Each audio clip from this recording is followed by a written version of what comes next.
दुनिया बहुत सारी गंभीर समस्याओं से ग्रस्त है, जिनमें आतंकवाद, अनुभवहीन नेतृत्व, इन्वायरमेंटल लॉस, इस तरह की घटनाएं। लेकिन हम और चीजों से तो अपेक्षाकृत लड़ सकते हैं। सबसे बड़ा जो समस्या है इस दुनिया की, वो है जो प्रकृति ने हमको दिया है, उसको हमने अपने विकास की अंधी दौड़ में चलकर खराब कर दिया है और आगे खराब करते जा रहे हैं। इसी क्रम में अभी हाल ही में का मतलब कि 10 मार्च 2025 को 2024 के वर्ष का एयर क्वालिटी इंडेक्स जारी किया गया। ये एयर क्वालिटी इंडेक्स स्विट्जरलैंड में बेस्ड एक कंपनी है, जिसका नाम है जिसका नाम है आईक्यू एयर। आईक्यू एयर नाम की ये कंपनी है। आईक्यू एयर ने एक डेटा इश्यू किया, जिसके अनुसार पूरी दुनिया में प्रदूषण का क्या स्तर है, वायु प्रदूषण का क्या स्तर है, इसका एक डेटा शीट जारी किया इस कंपनी ने। एयर क्वालिटी इंडेक्स को मापने के लिए जिस पैरामीटर का यूज किया गया, वो है 2.5 पीएम।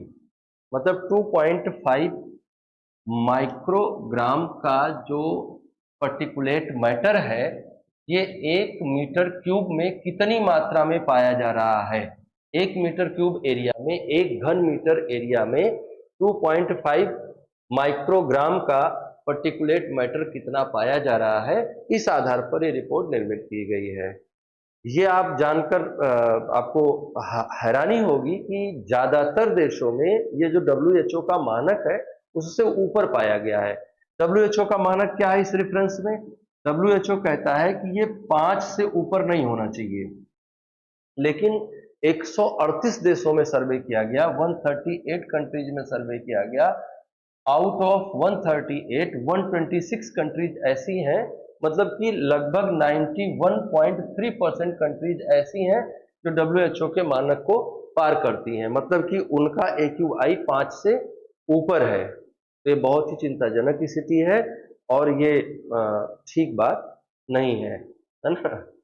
लेकिन अब क्या कर सकते हैं, हम विकास के ऐसे अंधे दौर में दौड़ रहे हैं जो अंतहीन है, जिसका कोई अंत नहीं है। हम आने वाली पीढ़ी को फ्रेश एयर, फ्रेश वाटर नहीं दे पा रहे हैं, और हम सोच रहे हैं कि हम बहुत बड़ा डेवलपमेंट एक्टिविटी कर रहे हैं। जो रिपोर्ट पब्लिश हुई, तो रिपोर्ट का कहना यह है कि रिपोर्ट ये कह रही है कि ये सबसे बड़े समस्याओं में से एक है। जो वायु प्रदूषण की समस्या है, ये जीवन की प्रत्याशा को बहुत कम कर रही है। इंडिया के कंटेक्स्ट में ये कहा गया है कि ये लगभग 5.2 ईयर्स, लगभग 5.2 वर्ष व्यक्तियों की आयु को कम कर रही है। अगर कोई व्यक्ति सामान्य स्थितियों में बिना किसी बीमारी के अगर 100 साल जी सकता था, तो जिस हवा में वो सांस ले रहा है, उस हवा में सांस लेते हुए उसकी उम्र 5 साल घट जाएगी। ऐसा ये रिपोर्ट कह रही है।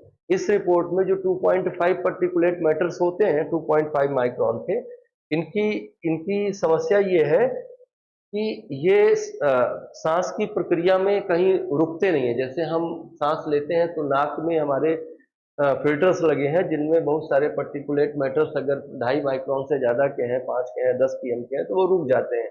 लेकिन 2.5 माइक्रोन सीधे कहाँ तक जाता है? सीधे जाता है आपके फेफड़े तक, और फेफड़े तक जाके वो आपको बहुत बहुत बीमार कर देता है, और वो आप में टार जमा करता है। इसके अलावा आपके ब्लड स्ट्रीम में चला जाता है, और ब्लड स्ट्रीम में जाकर वो आपके ब्लड को गाढ़ा करने में मदद करता है, जिसके कारण से हृदय संबंधी समस्याओं को भी बल मिलता है, हृदय संबंधी समस्याओं को भी मौका मिलता है आगे बढ़ने का। तो आप जान रहे हैं कि बहुत सारी स्वास्थ्य समस्याओं को ये बढ़ाता है, और ये बहुत चिंताजनक है बात। अब आते हैं, थोड़ा ये जानते हैं कि ये रिपोर्ट बनाई कैसे गई है। ये तो हमने बताया कि बीमारियां किस किस तरह की बीमारियों को वो प्रभावित करता है, लंग्स को और इन चीज़ों को। अब जानना जरूरी ये है आपके लिए, आपके एग्जाम के लिए। हम लोग जानते हैं, हम आप समझते हैं इस बात को कि ये समस्या है, बहुत बड़ी वैश्विक समस्या है। लेकिन उससे भी बड़ी समस्या ये है कि ये डेटा हमारे पास होने चाहिए और हम एग्जाम में इनको यूज कर पाएँ। आंसर राइटिंग में हम मेंस के आंसर राइटिंग में इनको यूज कर पाएँ। हम यूपीएससी की तैयारी कर रहे हैं, स्टेट पीसीएस की तैयारी कर रहे हैं या किसी और एग्जाम की तैयारी कर रहे हैं, तो हम इन आंकड़ों को बेहतर तरीके से प्रयोग कर पाए, इसके लिए जरूरी है कि हम इसको बेहतर तरीके से समझ पाए। तो रिपोर्ट कैसे डेवलप की गई, हमने आपको पीछे बताया कि कुल 138 देशों में सर्वे किया गया और 138 देशों में मतलब कि 138 कंट्रीज आर देयर, 138 कंट्रीज में सर्वे किया गया। इन 138 कंट्रीज में लगभग 40,000 स्टेशंस बनाए गए, है ना, और इन स्टेशंस को बनाने के लिए 8,954 लोकेशन को चुना गया। 8,954 लोकेशन का मतलब यह है कि जैसे लखनऊ में कई जगह लगा होगा, दिल्ली में कई जगह लगा होगा, तो एक शहर को हम एक लोकेशन मान रहे हैं, तो 8,954 लोकेशंस पर लगभग 40,000 जो सैंपल्स हैं वो कलेक्ट किए गए, 138 देशों से कलेक्ट किए गए और उनके आधार पर एक कॉम्प्रिहेंसिव रिपोर्ट डेवलप की गई। इस कॉम्प्रिहेंसिव रिपोर्ट में इंडिया की क्या कंडीशन है वो हमारे लिए जानना महत्वपूर्ण है। तो आइए देखते हैं कि इंडिया की कंडीशन क्या है। इंडिया की स्थिति बहुत चिंताजनक है, जैसा कि हम आप जानते ही हैं, पीछे से हम बात करते ही आ रहे हैं। भारत की स्थिति बहुत चिंताजनक है। पूरे भारत में PM 2.5 का कॉन्सेंट्रेशन चिंताजनक स्तर पे है, जिनमें से सबसे ज्यादा चिंताजनक जो स्थान है वो बर्नीहाट है मेघालय में। यहाँ पर AQI 151.5 है, 151.5 माइक्रोग्राम पर मीटर क्यूब है। ये आप देख रहे हैं WHO क्या कह रहा है, WHO कह रहा है कि 5 माइक्रोग्राम पर मीटर क्यूब होना चाहिए और है कितना 151.5, मतलब कि ये 50 गुने से भी ज्यादा है।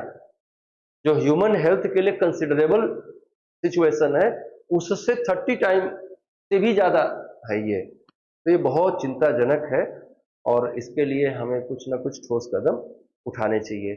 इस रिपोर्ट के अनुसार भारत विश्व का 5वां सबसे प्रदूषित शहर है ना। जो इस ऑर्गेनाइजेशन की रिपोर्ट है उसके अनुसार भारत वैश्विक स्तर पर 5वां सबसे प्रदूषित शहर है, देश है, और इसमें मैंने बताया बर्नीहाट नंबर 1 पे है और बर्नीहाट की सांद्रता जो है कॉन्सेंट्रेशन PM 2.5 का हमने आपको बताया कि 151.5 है, जो कि चिंताजनक है। लेकिन उससे भी चिंताजनक बात यह है कि दिल्ली दुनिया की सबसे प्रदूषित राजधानी है और ऐसा पहली बार नहीं है, ये लगातार 6वीं बार दुनिया की सबसे प्रदूषित राजधानी का खिताब मिल रहा है इसको। तो इस पर भी दिल्ली सरकार को बहुत गहराई से चिंतन करना चाहिए कि लोगों को आप सरकार अगर आप कुछ नहीं दे सकते हैं तो कम से कम फ्रेश एयर तो दे सकते हैं। ये तो नेचर ने दिया है, इसको आप दूषित कर रहे हैं सो कॉल्ड डेवलपमेंट के नाम पे। 2023 में ये तीसरा सबसे प्रदूषित देश था भारत और अभी आप जान रहे हैं कि 5वां है, तो थोड़ा सुधार हो रहा है प्रदूषण में, है ना। 2024 की विश्व वायु गुणवत्ता रिपोर्ट के अनुसार भारत दुनिया के 20 सबसे प्रदूषित शहरों में से 13 भारतीय शहर हैं, है ना। तो Byrnihat is most polluted metropolitan area in 2024 with the annual average PM 2.5 concentration of 182.5 microgram per meter cube. Delhi is world's most polluted capital. आप सोच सकते हैं Delhi is 10 times higher than the World Health Organization annual PM 2.5 guideline. हमने बताया कि annual 2.5 guideline जो है वो 5 है, 5 माइक्रोग्राम पर मीटर क्यूब, और उससे ज्यादा है, उससे 10 गुना ज्यादा है दिल्ली का। According to the 2024 world air quality report, 13 of the world's 20 most polluted cities are in India. ये अपने आप में बहुत बड़ी उपलब्धि है कि हम दुनिया के 20 सबसे प्रदूषित शहरों में 13 में हम आगे हैं, है ना। और हम जो है सुधार नहीं कर पा रहे हैं, सुधार करना भी नहीं चाहते हैं, क्योंकि आप हर तरह से प्रदूषण को फैलाते रहते हैं। अब बात हम करेंगे कुछ और डेटा की। नेशनल कैपिटल है, सबसे 6ठी बार कंजिक्यूटिव 6 ईयर से दुनिया की सबसे प्रदूषित राजधानी बनी हुई है। हालांकि रिपोर्ट में ये भी कहा है कि दिल्ली के प्रदूषण में कुछ सुधार हुआ है, लेकिन अभी भी एनसीआर रीजन जो है बहुत ही खतरे में है और बहुत हाईली पोल्यूटेड एरिया है। अगर हम इन दिल्ली और बर्नीहाट के अलावा भारत के शहरों की बात करें तो उनमें ये सारे शहर हैं, Faridabad, Loni, Ghaziabad, Gurgaon, greater Noida, Bhiwadi, Noida, Muzaffarnagar, new Delhi, central Delhi, Delhi, इन सबको एवरेज बना के बहुत ही ज्यादा प्रदूषित शहरों में से ये एक है। अगर और हम डेटा पे जाएं तो India had 6 of the 9 most polluted global cities. अगर हम 9 में गिने तो 6 भारत में है, 20 में 13 है, अगर टॉप 9 में हम गिने तो 6 भारत में ही है। तो ये आपको चिंताजनक स्थिति लगनी चाहिए। हम थोड़ा और बात करते हैं इस रिपोर्ट के बारे में। इस रिपोर्ट में और जो बातें हमको पता चली और जो बातें इस रिपोर्ट के द्वारा पब्लिश की गई वो भी चिंताजनक है, दूसरे देशों के लिए भी चैलेंजिंग है। वो इन्होंने ये बताया कि दुनिया के केवल 17% शहर ऐसे हैं जो डब्ल्यूएचओ के द्वारा जो AQI का मानक तय किया गया है उसको पूरा करने वाले केवल 17% शहर हैं। बाकी कैसे हैं? बाकी तो बस केवल प्रदूषण कर रहे हैं। हमने पीछे बात करी थी कि 126 आउट ऑफ 138 ये क्या है? ये स्टैंडर्ड को पार कर गए हैं। 5 माइक्रोग्राम पर मीटर क्यूब से ज्यादा इनका 2.5 pm का कॉन्सेंट्रेशन लेवल एनुअली रहा है। तो ये भी दुनिया के लिए चिंताजनक मामला है। और ये अगर हम देखें कि 138 में ये परसेंटेज कितना आ रहा है तो अप्रोक्सीमेटली 91.3% नेशंस ऐसे हैं जिन्होंने अपनी लिमिट, जिन्होंने डब्ल्यूएचओ की लिमिट को पार किया है। इनमें ज्यादा चिंताजनक स्थिति कहाँ है? मध्य और दक्षिण एशियाई देशों में। मध्य और दक्षिण एशियाई देश दुनिया के सबसे प्रदूषित देशों में काउंट किए जाते हैं। अगर हम बात करें इस दुनिया के सबसे अमीर देश की, संयुक्त राज्य अमेरिका की, यूनाइटेड स्टेट ऑफ अमेरिका की, तो उनकी स्थिति भी बहुत अच्छी नहीं है, हालांकि तुलनात्मक रूप से बहुत अच्छी है। लॉस एंजल्स कैलिफोर्निया का शहर अमेरिका के सबसे प्रदूषित शहरों में से है और नंबर 1 पे है लॉस एंजल्स और नंबर 2 पे ओंटारियो है।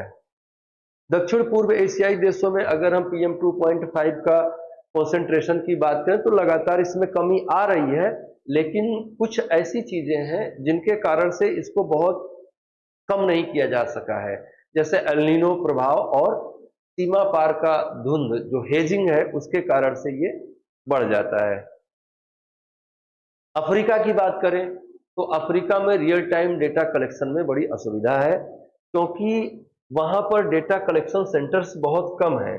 ऑन एन एवरेज 3.7 मिलियन लोगों पर 3.7 मिलियन लोगों पर एक डेटा कलेक्शन मशीनरी लगी हुई है, तो उसके बारे में ज़्यादा कुछ बताया नहीं जा सकता। ये सब पीछे वही चीज़ें लिखी गई हैं कि कहाँ पे कितना है और आगे का जो मार्ग है वो क्या है।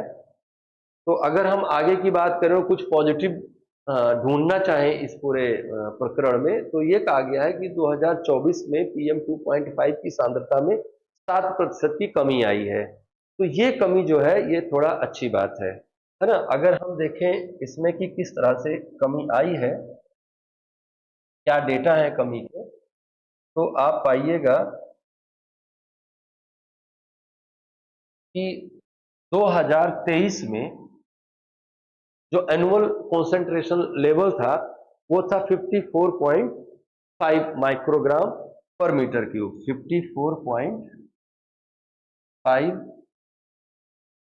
माइक्रोग्राम पर मीटर क्यूब ये था, जो कि 2024 में घट गया है और घटकर हो गया 50.6 माइक्रोग्राम।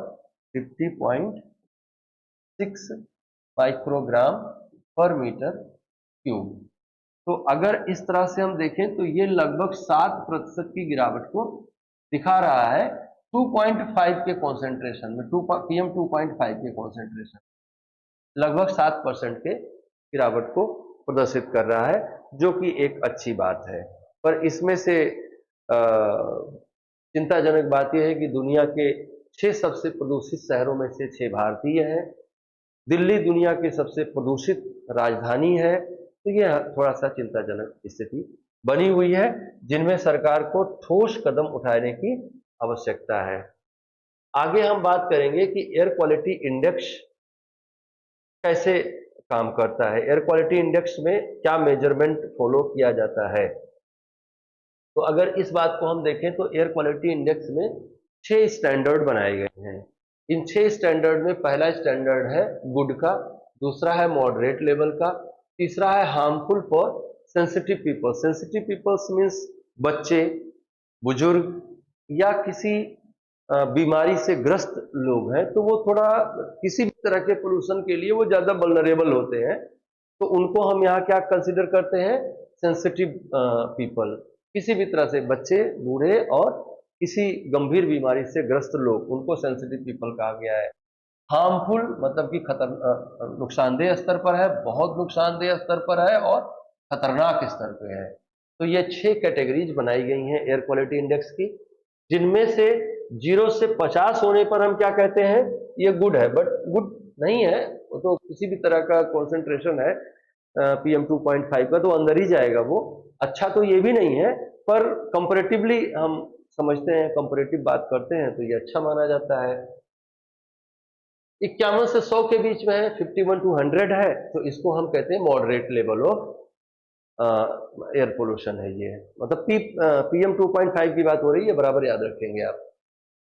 101 से 150 के बीच में है तो हार्मफुल फॉर सेंसिटिव पीपल। हमने कहा सेंसिटिव पीपल में 3 कैटेगरी आती है, बच्चे, बूढ़े और किसी गंभीर बीमारी से ग्रस्त लोग, इनको हम कंसिडर करते हैं। 151 से 200 के बीच में है तो ये हार्मफुल कंडीशन है और ये किसी भी के लिए नुकसानदेह होती है, सभी के लिए नुकसानदेह होती है। यहाँ पे आप कंसिडर कर, यहाँ वल्नरेबिलिटी आप बांट सकते हैं, ये 100% वल्नरेबल है, 100% लोग वल्नरेबल हैं इसमें। 201 से लेकर 300 के बीच में अगर हम बात करें तो वेरी हार्मफुल है, बहुत ज्यादा खतरनाक है, बहुत नुकसानदेह है, और 301 के पार गया तो ये डेंजरस सिचुएशन को शो करता है। और आप ये बहुत बेहतर जानते हैं कि दीपावली के आसपास, मतलब कि जब गर्मी जा रही होती है और ठंडी आ रही होती है, उस टाइम पे भारत के सभी प्रमुख शहरों का AQI 300 के पार रहता है। हम सभी शहरों से मेरा मतलब है सभी बड़े शहरों का AQI 300 के पार रहता है, तो बहुत चिंताजनक बात है ये। तो ये तो था स्टोरी जो हमने बताया कि PM 2.5 के कॉन्सेंट्रेशन का 2024 में क्या स्टेटस रहा।